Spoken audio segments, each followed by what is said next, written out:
Hi friends, మన middle class వంటకాలకు స్వాగతం. చూడండి, ఒక కప్పు నర పల్లీలు తీసుకున్నాను. పల్లీలు బాగా వేయించుకోవాలి. పెద్దగా పెట్టకూడదు, చిన్నగా పెట్టి వేయించుకోండి. అది పుట్ట అనేది ఊడిపోవాలా, ఊడిపోయేంత వరకు వేయించుకోండి. ఇవి పల్లీలు అనేది చాలా బలమండి. పిల్లలకు కానీ పెద్దలకు కానీ చాలా అంటే చాలా మంచివి పల్లీలు. అలాగా చూడండి, నేను చూపిస్తున్నాను కదా, అలాగా పుట్టు ఊడిపోవాలి. అప్పుడు మనకు పల్లీలు పర్ఫెక్ట్గా ఏగినట్టు.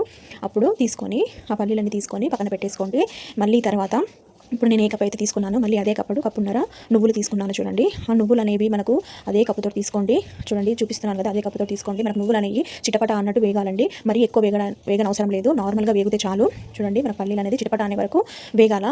ఈ లడ్డు అనేది కొంచెం నూనె నెయ్యి కానీ ఏమి లేకుండా చేస్తున్నాను. చాలా అంటే చాలా బలము. పిల్లలకు కానీ పెద్దలకు కానీ మైగ్రేన్ అవన్నీ ఉన్న వరకు చాలా బలం అండి. చూడండి, ఇవి పావు పల్లీలు పావు నువ్వులు పావు తీసుకున్నాను. మొత్తం కలిసి హాఫ్ కేజీ అయింది కదా, హాఫ్ కేజీ బెల్లం అలా తురిమి పెట్టేసుకోండి. మనకు ఒక పక్క నువ్వులు చూడండి బాగా వేగాయి.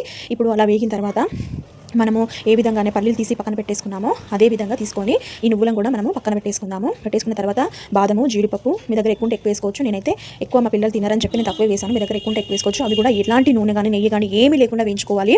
అలా వేయించుకున్న తర్వాత చూడండి, అలా ప్లేట్లో పోసుకొని పూర్తిగా చల్లారాలి. నువ్వులు, జీడిపప్పు, బాదము చూడండి, ఒక కప్పుతోటి, అది ఏ కప్పుతోటి అయితే మనము ఇవి కొలిచి తీసుకున్నామో ఆ కప్పు నిండా మనం బెల్లం తీసుకోవాలి. వీటన్నిటికీ హాఫ్ కేజీ బెల్లం అనేది పర్ఫెక్ట్గా సరిపోతుందండి.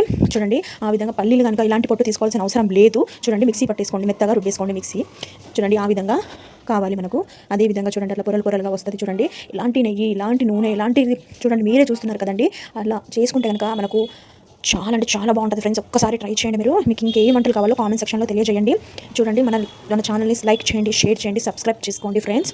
చూడండి, అలాగా ఉండలు చుట్టేసుకొని పక్కన పెట్టేసుకోండి. అలాగే మొత్తం ఉండలన్నీ చుడుతున్నాను. చూడండి, కొంచెం కచ్చా పెచ్చగానే దంచుకోవాలి. ఎందుకంటే మనకు నువ్వులు అనేవి పంట కింద తగిలేటప్పుడు చాలా మంచి టేస్ట్ వస్తుంది. మీ పిల్లలకి పెట్టండి, రోజుకు ఒక లడ్డు తినమనండి. చాలా బలమండి ఈ లడ్డులు అనేవి. ఒక్కసారి మీరు ట్రై చేయండి, చాలా అంటే చాలా బాగుంటాయి. టేస్ట్ కూడా ట్రై చేయండి. చూడండి, నేను ఆ విధంగా లడ్డూలు చేసి పక్కన పెట్టేసుకుంటున్నాను. చూడండి, ఆ విధంగా చేసుకోవాలి. చూడండి, మొత్తం చేసేసాను. లైక్ చేయండి, షేర్ చేయండి, మన ఛానల్ని ఫాలో అవ్వండి. నేను ఏ వంటలు పెట్టినా మీకు వచ్చేస్తుంది. మీరు లైక్ చేస్తే కనుక మీరు చూసినట్టు ఇంకా కొంతమందికి చూసే అవకాశం ఉంటుందండి. అందుకే లైక్ చేయండి మన ఛానల్ని. చూడండి, ఆ విధంగా నువ్వులు అనేవి కొంచెం కచ్చాపెచ్చగానే ఉండాలా. మరీ మెత్త పట్టేసి నువ్వుల నుంచి మనకు ఆయిల్ అనేది బయటకు వచ్చేసి మనకు తినేటప్పుడు అంత ఆయిల్గా ఉంటుంది. చూడండి, ఈ విధంగా చేసుకుంటే కనుక చాలా బాగుంది. Thank you for watching.